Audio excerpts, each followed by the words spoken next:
Welcome to Mormon Land, where we explore news in and about the Church of Jesus Christ of Latter-day Saints. I'm senior religion reporter Peggy Fletcher Stack. Joining me is senior managing editor David Noyce, who oversees our faith coverage. Hi, Dave. Hello, Peggy. Before we start, we remind you about another way to support Mormon Land. Just go to patreon.com, where with a donation as small as $3 a month, you can access transcripts to our podcasts, our complete newsletter, and all of our religion coverage. Again, that's Patreon, patreon.com/Mormonland. Now for today's episode. A decade after the Ordain Women movement within the Church of Jesus Christ of Latter-day Saints made national news, another feminist issue is getting lots of media attention.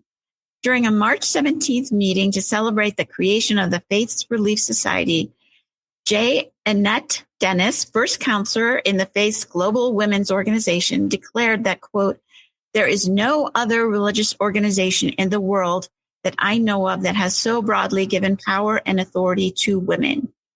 Dennis went on to say that, quote, "Other faiths ordain women to roles like priest or pastor, but those individuals represent a small minority when compared to the total number of women within their congregations. In the LDS Church, all women, quote, who choose a covenant relationship with God in the house of the Lord are endowed with priesthood power directly from God," unquote. It is a sentiment that has been expressed previously by Dallin H. Oakes, first counselor in the church's governing First Presidency, and by Sherry Dew, a former counselor in the Relief Society General Presidency. But when the church posted Dennis's quote on Instagram, a flood of responses from women followed. More than 15,000 comments alone, and an unusual acknowledgement from the church's social media team promising to share the, quote, thoughts, feelings, and experiences with church leaders.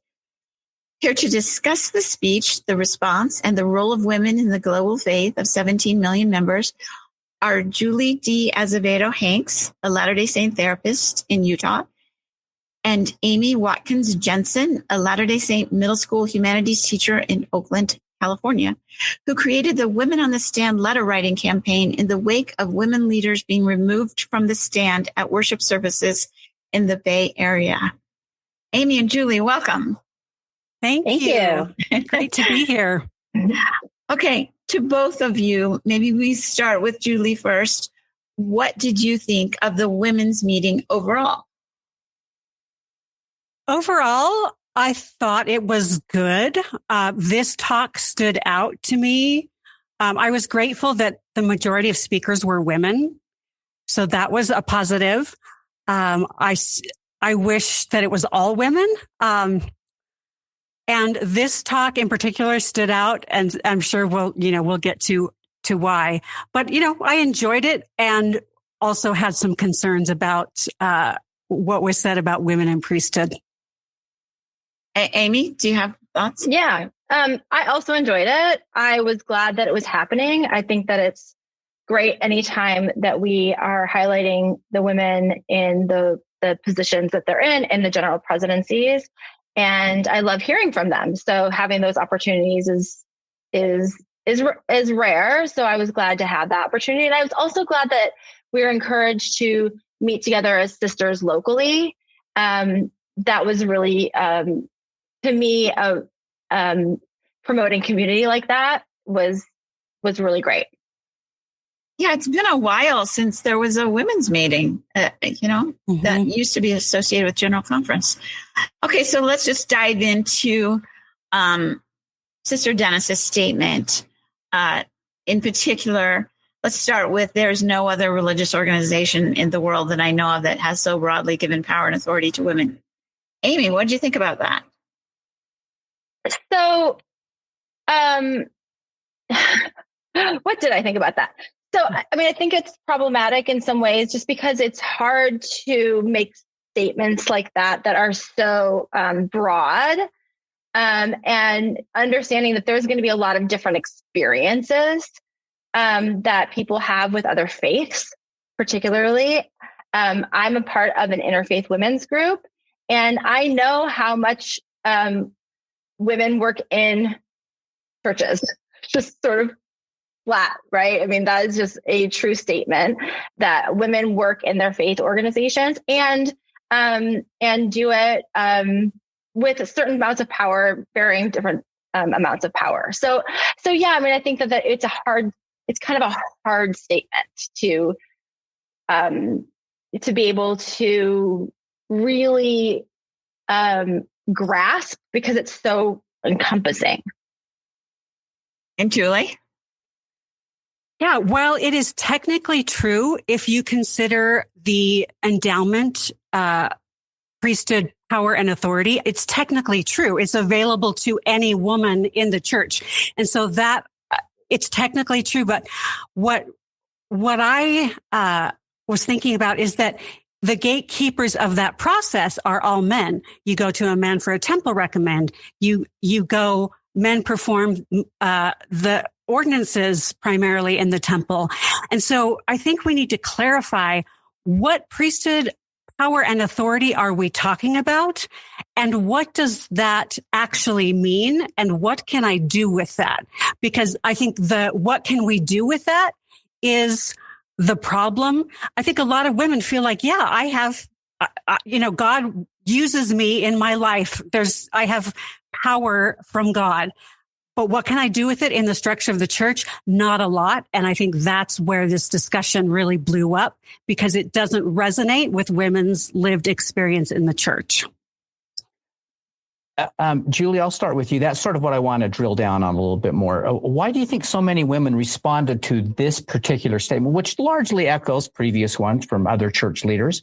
Was it the giving power and authority so broadly that mentioned that did that? I think it was that, well, there were two pieces. Comparing ourselves to other faiths is just not a good look. I mean, it doesn't matter what everybody else, compared to other patriarchal structures, we do. Like, who cares? Right. So I think that was part of the rub. But women do not experience themselves as having priesthood power and authority. And that's what women were saying in the comments is primarily, this is not our experience. Do not tell us we have this when we don't experience this in our own lives. Yeah. Amy? Yeah. Yeah. I mean, I think that, honestly, President Dennis's statement was a gift, because I think that we often don't talk about our lived experiences, and that's to the detriment of the organization, because we can't know how to serve each other if we don't understand the experiences that we're having in our wards and in our state locally. And I think that women have not had the opportunity to talk about our experiences and to have the platform to have this conversation. That's a conversation that needs to be had if we are really going to be, building Zion. And if we're really going to be bringing God's children under Christ, then we need to be able to take some hard feedback. And we need to be able to say thank you for that hard feedback. So I think that it was partly that, just sort of this experience of saying, oh my gosh, we can say these things. We're allowed to publicly put this somewhere, and it's in the church's, it's different when you say it on somebody else's Instagram account. But when you're saying it to the church, you're saying, I want to be heard. I want to do just as the prophet has asked me to do, which is speak up and speak out, and taking that opportunity. And it was really brave for a lot of women to do that. Yeah. Yeah, and Julie, you mentioned this, but I want to ask a little bit more about this. I mean, the comparison to other religions, especially other religions which overtly ordain women, who run congregations, run entire churches. The Community of Christ next year is expected to be led by a woman, of course. Was that a problematic part of it also, you think? Yes, because we don't experience ourselves as women with that power. Last year, I officiated my daughter's wedding, and I was ordained through the internet, and I got to officiate, and it was so wonderful. And then afterward, it was so sad, because I realized I have more authority from American marriage ministers than I do from my own church to participate in an integral official capacity. And it really sent me into a lot of sadness and grief in experiencing what it's like to have some official authority. And it was a stark contrast to what I experienced at church. Could you actually feel that? Did you feel it when you were doing it? Yes. Yeah. I was legally binding two people together, and they had both asked me to do it. And it was a highlight of my life. So in the talk, Sister Dennis makes a distinction between priesthood power and priesthood authority. Amy, do you experience those differences? Do you experience priesthood that way? Yeah, I mean, I think it is good to be having these conversations, right? Because we don't define the power to act in God's name well. When it really comes down to it, we talk a lot about authority and administration that becomes with ordination. But women, we feel powerful. Like just as a woman, I know I act in God's name. I feel it in my stewardship, whether they're in my family or at church. So I'm grateful for the conversation of saying, okay, great. We have this power. We know we have it. It's not the administrative power. I think that's clear. But that doesn't make it less powerful, except for the fact that we don't define it well, except for the fact that we're left to our own devices to say, what does that mean? And how do I, and how is my stewardship honored and respected? I have that power to act in God's name. And how are we showing women that we respect that stewardship and we respect that power? So I think those are questions that I'm asking myself right now. And Julie, what do you think about the difference between priesthood power, so-called, and priesthood authority? Well, she said that we have both. And so I'm, in my comment, I asked, what does that actually mean? Because we don't define it, like Amy was saying. And also, if I do, why haven't I been told this my entire life? Why am I just being told this the last couple, handful of years? Yeah. It does seem like the distinction was made between, and you've kind of referred to this, Amy, between priesthood power and authority and priesthood office, which I think you called priesthood administration. It seems like that's where the difference lies, I guess, if there's a difference. So to the two of you, how have you seen the role of women evolve in your lifetime? Do you feel like women have more priesthood power or power in the church today or less? Who wants to take that? I don't think I have any more power. I think there are fewer obvious oppressive elements. What do you mean by that? The temple language changes, slightly more visibility for women, slightly more like having a general relief society meeting that be part of conference. So it's slightly less oppressive, but I do not feel like I have more power and authority than I've ever had. I feel like I have more power and authority in all of the other areas of my life. I think that what Julie's saying is really interesting and really important because I think that in my lifetime, messaging has changed. I think that's true. And I think that there has been some changes in practice and tradition and wording, just as Julie referred to. I think the difference that I see is in women themselves, right? Women ourselves, is that we understand our power differently.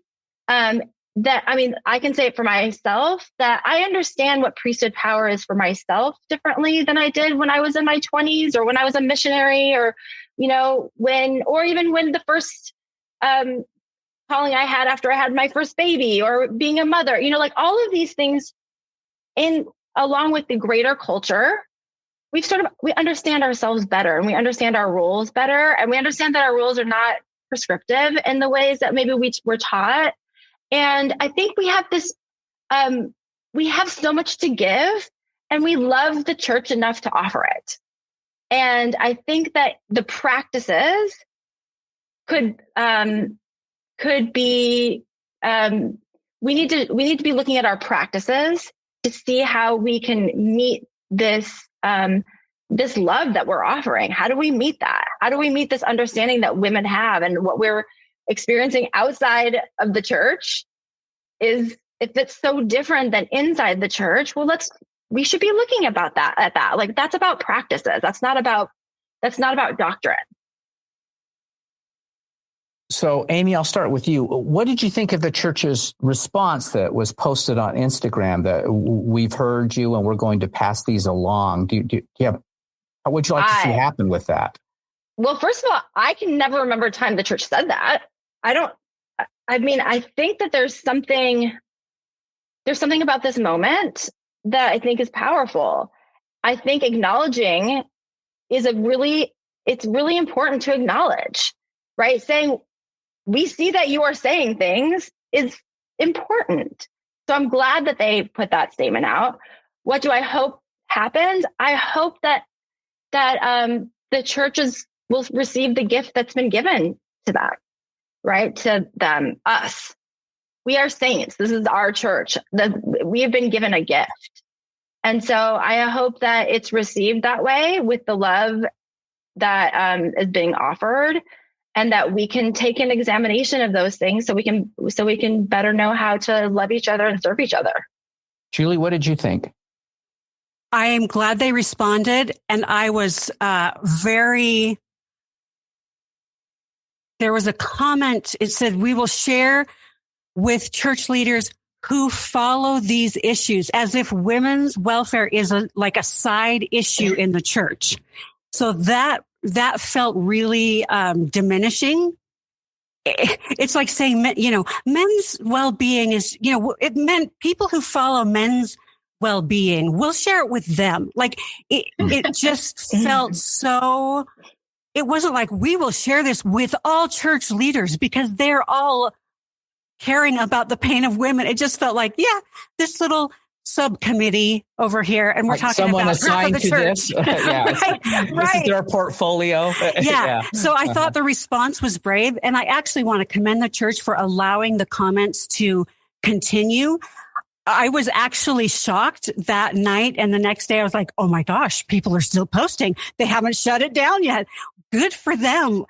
And it also shows that there's no feedback mechanism in the church for women to give direct feedback. It's always go to a man, go to your bishop, and it'll go up the chain. And we know it won't go up the chain. So why do it?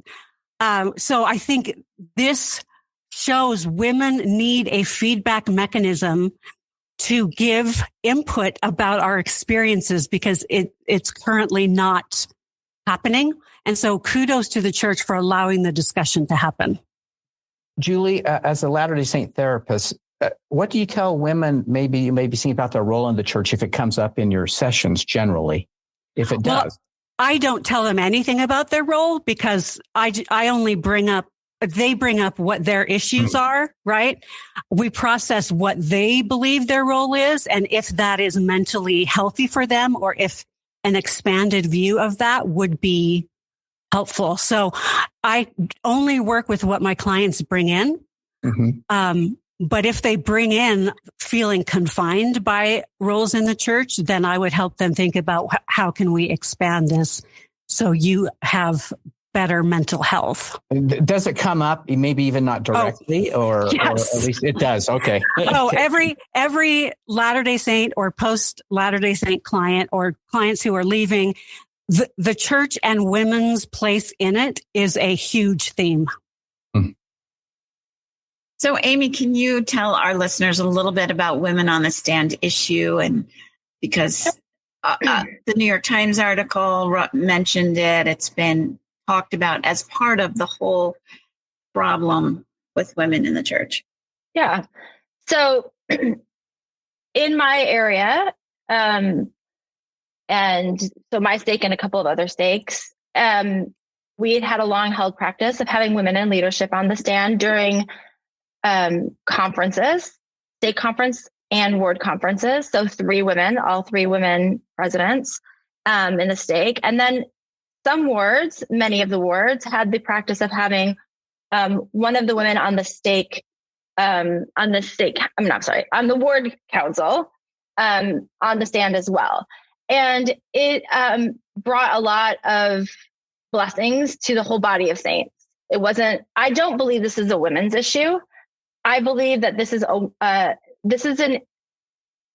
something that affects the whole body of Christ. And so if we are, I believe that the church cares about women. I mean, I believe that. I don't think but I also believe that we need to have visible indicators that, and we need to have practices that show that there's partnership, that really reflect partnership.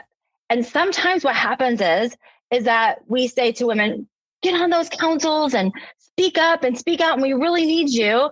But women don't even feel empowered to speak up and speak out because we're doing it so behind the scenes, and we're not lifting women in a way that makes us feel empowered to say things in those councils. And so having this visible indicator that, hey, there's women on councils helps women speak out. That helps the whole ward or the whole stake, because then we can serve each other better. We know what's happening in the primary. We know what's happening in the young women's. And also women see things in the whole ward. It's not just the stewardship over their organizations. These women have stewardship for the whole ward. That's why they're on councils. They have stewardship for the whole stake. That's why they're on councils. And we need to be able to better indicate in a visible way that how much we value women's voices. And the stand does that.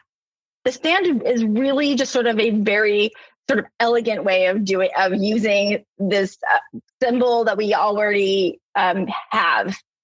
So what happened?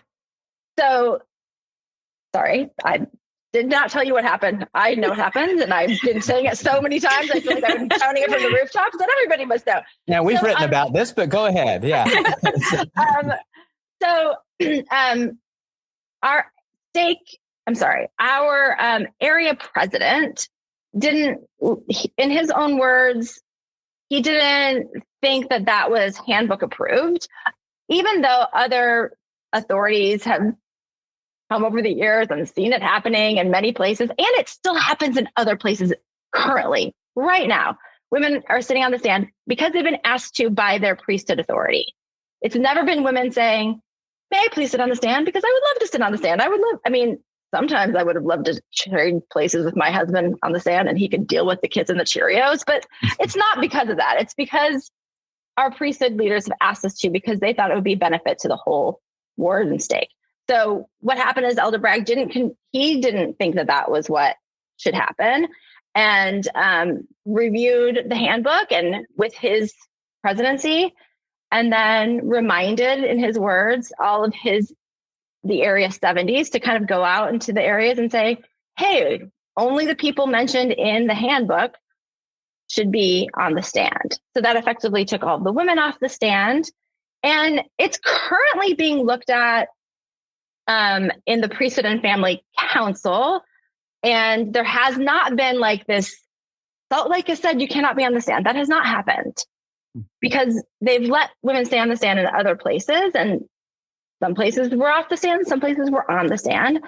So I'm praying for that council and praying that that it's going to be available to all of us again, like it was before. So turning to a little wider issue, if gender equity is a goal, can it really come without women holding priesthood office and being ordained within the LDS Church? Julie, I'll start with you. It can never be totally equal, but there are lots of things we can do that don't require that make it a lot more equal. Amy? Yeah, I mean, I think that's such an interesting question because I will tell you that I don't have a grasp on priesthood in order to even answer that question. And I know that that's, and I think it's because I'm still trying to internalize what priesthood means to me. And I'm still trying to internalize what it looks like in the temple versus what it looks like outside the temple. I'm really in that moment of sort of understanding it. I respect and understand people, just like Julie says, that like there's absolutely no way of creating equity. But I guess I have I'm trying to, I don't know that we're limited by what currently exists.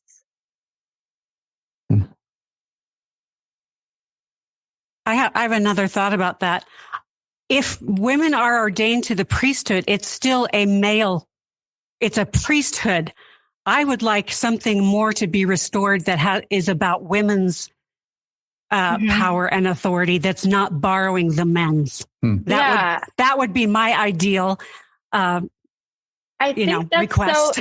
I think that's so interesting, right? Because if we're in restoration, right? If we believe, one of the most comforting beliefs that I hold as a Latter-day Saint is continuous revelation and restoration.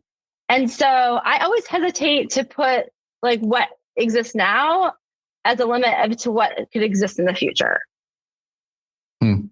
Yeah, as Dieter Ruchthofer said, it's ongoing, I believe, is what he's been saying. Yes. So a final question from me. Are you encouraged and we've kind of talked about this, by the massive response or discouraged? I think you've sort of answered that, but I kind of want to get your thoughts on that. Amy? Oh, I'm incredibly encouraged by the response to, to the post. Absolutely. Also in the work that I've been trying to do to sort of bring focus to the practices that we can change to reflect better partnership and to honor women's stewardship. There's been a lot of, on my Instagram, Women on the Stand. I'm not just hearing from women, I'm hearing from men too. And I honestly don't think there's a path forward unless we can do this in partnership with men, unless we can help men understand why it's just as important for them that women are as equal partners, right? That we're treated as equal partners. I don't think there's a way forward without their partnership in this. And I'm seeing partnership like I've never seen before. And I think that's really encouraging.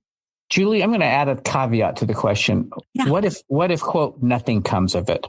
In other words, what if there's this big response and you see no changes? Well, historically, the church does respond not directly, but indirectly to changes like when I'm forgetting his name, but he was speaking out about worthiness interviews. Sam Young. Sam Young, thank you. Sam Young, yes. Mm-hmm. Yeah. And then the church came out and said, oh, you're welcome to bring in anyone you'd like to your interview. And right. So my hope is that something will happen. But I don't think that it'll be tied to this specifically, but historically, just kind of new policies get rolled out or new words change. Mm-hmm. I'm incredibly encouraged by the women who spoke up. I'm also discouraged when I look at church is the only place that I am told I cannot contribute or lead because I'm a woman. No other place. I own a couple of businesses. I speak. I'm out there leading in other arenas, but I'm limited in my church. And my discouragement is I think we are going to lose this next generation of women if something doesn't change, because we are losing women and young women because they're not having it. It's like, this is not okay. It's not the world we live in. And a lot of families aren't living in a patriarchal way either. And so it's not even that way in homes anymore, in a lot of homes. So I'm encouraged and discouraged both at the same time.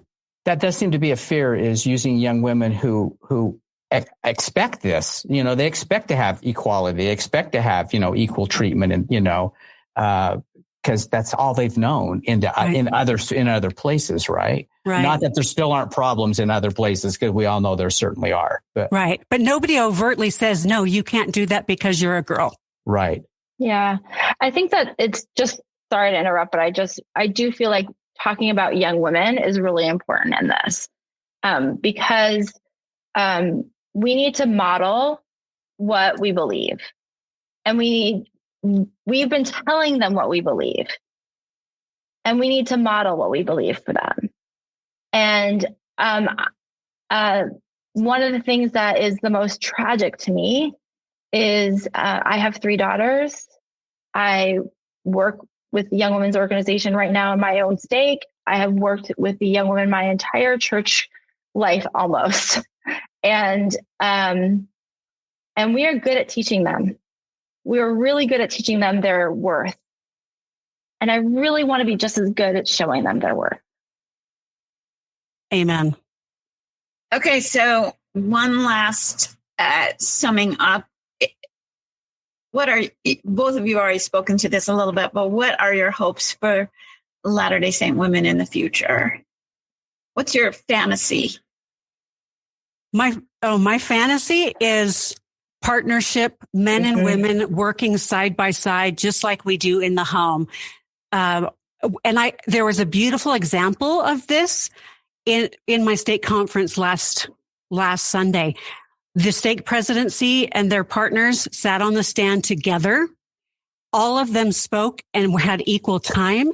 And the women, actually the best sermon was given by one of the partners. And there was an equal number of men and women on the stand. They included a primary girl giving the opening prayer. And it was like, okay, this is the direction we need to be heading. Like, this is a hopeful visual of what we need more of. And I think men and women working equally together at every level is my vision. And I think we have the theology. We've just inherited these traditions that are getting in the way of really becoming who we can be as a people. Amy. Yeah. I mean, I have to echo, I think partnership is the way forward.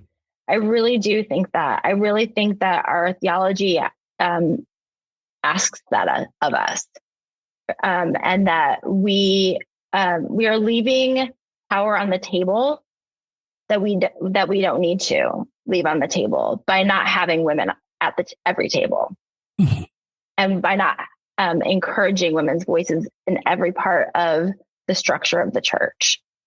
And so I think going forward, that's my dream, is that we just we go forward with really believing in the metaphor that really resonates with me is the body of Christ, and that we value all parts of the body of Christ and know that our oneness really depends on that. Julie Hanks and Amy Jensen, thanks for joining us today. Thank you so much for the invitation. Yeah, thanks. This is a great conversation. Thank you. Thanks to Dave Noyce. Always a pleasure. And to our producer, Nicole Weaver. We remind our listeners that they can keep up on all the happenings in and about the church by subscribing to the Salt Lake Tribune's free Mormon Land newsletter. Just go to sltrib.com to sign up, and we'll talk again next time on Mormon Land.